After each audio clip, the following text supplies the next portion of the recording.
I have an update on Michael Kennedy, the child stabber. For those of you who do not remember this case, I'll let me explain it to you. But for those of you who do remember and just want the update, go ahead and skip to this time signature right here. This is probably the worst mugshot I've ever seen. The guy looks like a very legitimately scary Halloween decoration.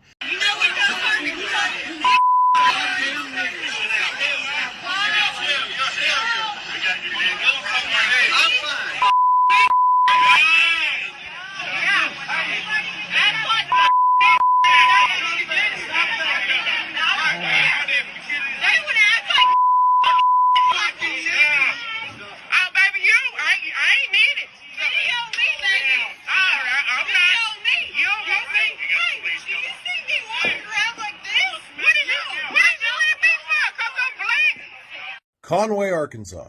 There was a fight at Malys Entertainment when a bunch of black boys entered with their hands in their pockets because it's cold outside, when a group of drunk white men began to get violent with them because they assumed they were there for malicious purposes. They got into a literal fight, hitting these children, who were, by the way, from 13 to 16 years old. They were hitting these kids. They allegedly used a pipe to break their teeth. And if you look closely, one of the kids was stabbed in the face.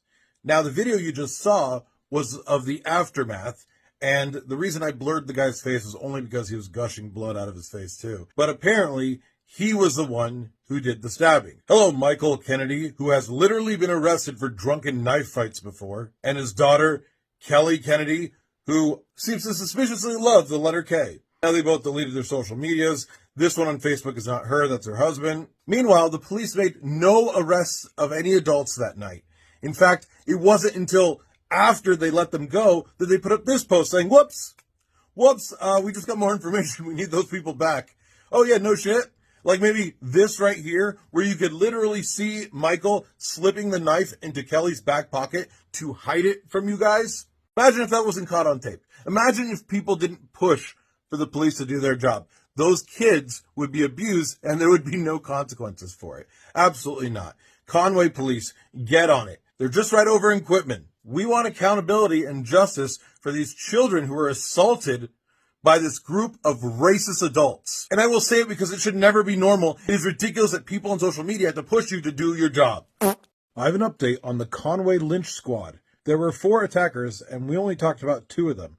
We now have the identity of all 4 of them, as charges have been pressed against Chucky Hartwick, as you see here, and no charges yet pressed against Stephanie Kennedy Hartwick, although people on Facebook seem to have found her employer and reached out to them. I don't see any new charges for Michael, and apparently Kelly only got misdemeanor charges. That's it. Hopefully more charges will be added very soon. But shout out to the Arkansas Justice Project for pushing this through and making sure there was justice for these kids. This is such a horrifying situation. And if Kelly screaming the N-word over and over again isn't enough to convince you of a hate crime, how about right after Michael was identified, this is what he posted on Facebook. He posted this, and then he posted his own address and challenged people to come there shortly after deleting his whole Facebook, and he hasn't been heard from since. Oh well, good luck, Michael. We have an update on the attack at Malys in Conway, Arkansas. They seem to have had some sort of town meeting about this. Speaking first, we have the police who make excuses, but also give us an update on an arrest. So regarding the investigation, on the night of the incident, one person was apprehended within the first 2 minutes of the arrival of the first responding officers, and she went to jail that night. After we started receiving, a few days later, receiving additional videos and everything, an individual was charged with 5 felony counts related to their involvement in this incident. Additional charges will be filed against individuals involved in this incident within the next few days. The extent of these charges hinges on the level of cooperation we receive from witnesses or victims involved in this incident. I say that for this. Earlier this afternoon, we received a video that we've been requesting.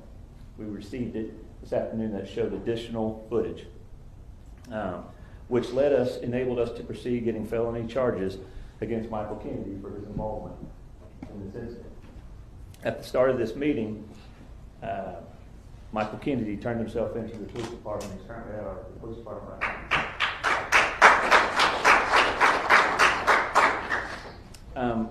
The last thing I just want to say, this is an example of when the community and the police department work together, justice can be served in a timely fashion. Hello, everybody.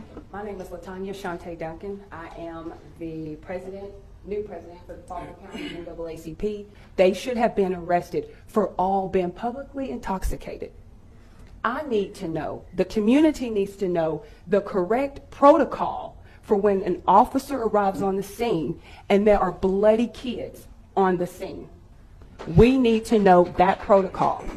We also need to know why it took 2 days for the police to get statements. The police told the boy on camera, you can either go to the hospital or you can go to jail. Everyone was told to leave, disperse. The police went to the hospital. The boy's mom transported him to the hospital because she did not feel safe at that time. The police officer arrived over there and did not write down a statement. We also need police cams from every officer that was on that scene. That needs to be made public after the ongoing investigation. They only took down names and their date of birth. That is an issue. Statements need to be made on the scene when everything is fresh on the minds and no one has time to gather extra little information to try to make it what they want to make it. These minors that were brutally attacked by adults that are not even from our city.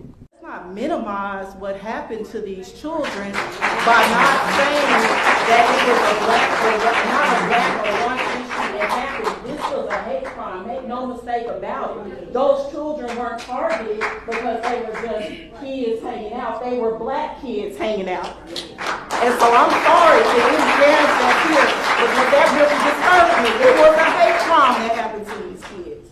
And yesterday, a city spokesman stated that this is not the culture in Conway. But the truth is, even though these citizens were from Conway, this has been an underlying culture in Conway, not only by the citizens, but also by the police department. The recent incident that occurred was one reminder that a hate crime occurred, but not one person that attacked those children was arrested. And I understand what the chief of police says, oh, well, we have to investigate, we have to do this and do that. But I've seen people that look just like me that have been picked up off the street for less with no evidence, with no proof. And they build a strong enough case to put them behind bars and sit them in jail. So that to me is not acceptable. Not one breathalyzer was done when they were clearly intoxicated. They were then allowed to go on those roads and travel home intoxicated, further causing harm to other citizens that may have been in the community. The citizens need to feel safe. The children need to feel protected and given retribution for these heinous crimes that were committed against them. That company's policy needs to be looked into and investigated. The police department in Conway, bias training needs to be implemented within the Conway Police Department. So I just ask everyone here to consider what culture is being created. And as we keep saying, community, community, community, love, love, love. You can operate in love and speak truth to power. You can operate in love and still hold people accountable. You shouldn't be afraid to hold people accountable. It happened in Conway, Arkansas, outside of Malys, where a bunch of black children were attacked by a bunch of white racist adults who were yelling racial slurs at them before and after and during the whole event, and the police refused to call it a hate crime. Well, that investigation's still underway, and there's two other people that were also part of that attack, Cody Sutherland and Shannon Sutherland, another Cody. We're hoping that they do attach hate crime charges to this by the end of it. Here's the update. They added 2 enhancements to Michael's charges. One enhancement is that he was charged with violent group activity, because in the state of Arkansas, when there are 2 or more people engaging in the violent activity with you, it's considered a violent group, so gang violence. And enhancement number 2 that was added to Michael Kennedy's charges was they attacked the victim because he was a member of a protected class. hate crime. It's a hate crime. So my original title for this whole series, The Conway Lynch Squad, was 100% accurate. You shouldn't be afraid to hold people accountable